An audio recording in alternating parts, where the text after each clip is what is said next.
There's an island in the Pacific Ocean just off the coast of Mexico that's been closed to the public since it was discovered.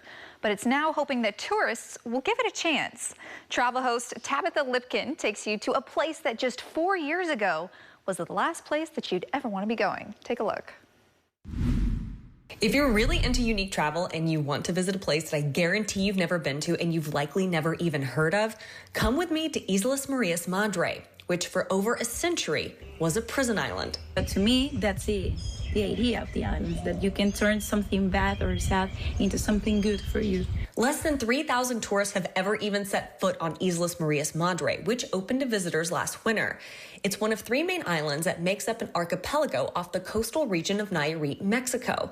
Now, a little history. This island was founded by explorers in the 1500s, and in the early 1900s, it was turned into an island prison, with workers making rope, salt, and shrimping for over a century. They even built this statue of Christ.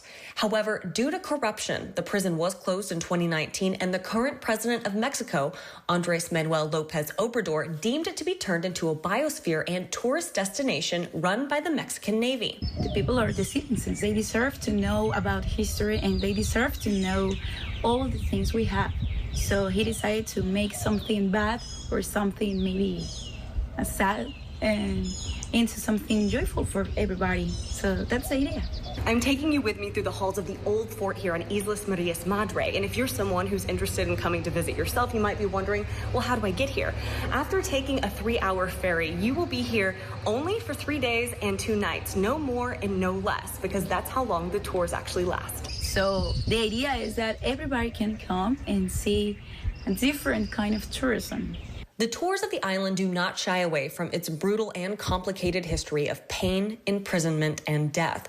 However, the idea is now to educate the public on the past and turn it into a history lesson for the future, showing that a place once so full of pain and punishment can now be something beautiful for future generations.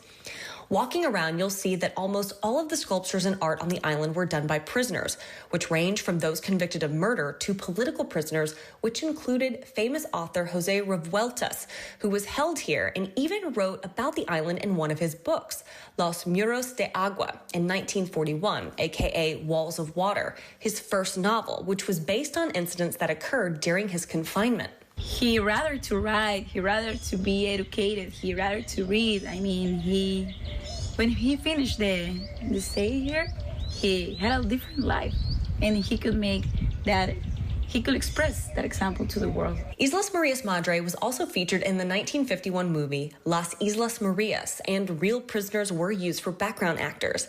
Now, as for accommodations, there's only one place to stay on the island, which can accommodate a maximum of 400 visitors. There is 1 restaurant and 1 bar with 1 convenience store and 1 beach that's open for swimming. But there are a couple of different places to buy souvenirs.